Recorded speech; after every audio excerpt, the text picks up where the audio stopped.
Hi, this is Tutor Nick P, and this is Interjections 87. The interjection today is horse feathers. Okay, somebody wants a screenshot? Do it right now. Let's get right to it. If someone says the interjection horse feathers in response to what someone has just said, it means nonsense, foolishness, or simply used to express disbelief. You don't believe what somebody just said. Let's continue. The origin of horse feathers came about as a euphemism for horse, and then remember the word S-H-I-T, okay, remember the word that also means poo-poo. So they use horse feathers instead of using that word. Remember, euphemism is when you use a word that you're trying to avoid using a more offensive word, even though this word is not the worst, but still people may try to avoid using it, so they may say horse feathers instead of saying horse, S-H-I-T. All right, let's continue. Technically, horses don't have feathers. Only birds do. However, the long hair on the lower legs of the Clydesdale horse is sometimes called horse feathers.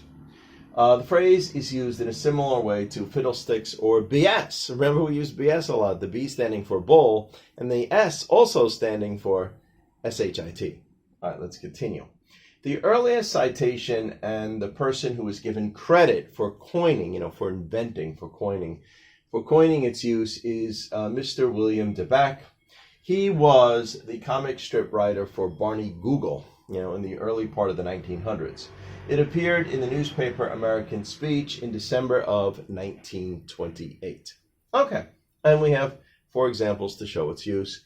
Here's the first one. Horse feathers. That is a bold-faced lie. If we say a bold-faced lie, that means somebody's lying, 100% they're lying, but they say it in such a way with such confidence, this is bold, they're daring, that, they act like, I'm not lying. How dare you say that? Kind of like that. Then we might say it's a bold-faced lie. I think I did a YouTube video on that a long time ago, too.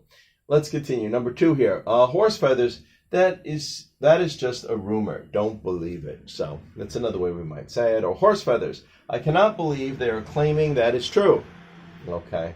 And then the 4th one here, the Marx Brothers, the comedy brothers way back, also around this time, around the 1920s, 30s, had a movie called Horse Feathers, and it really had the meaning of BS or nonsense. That was the meaning, but they used that as the title of the name of their movie. Okay, anyway, I hope you got it. I hope it's clear. I hope it was informative. Thank you for your time. Bye-bye.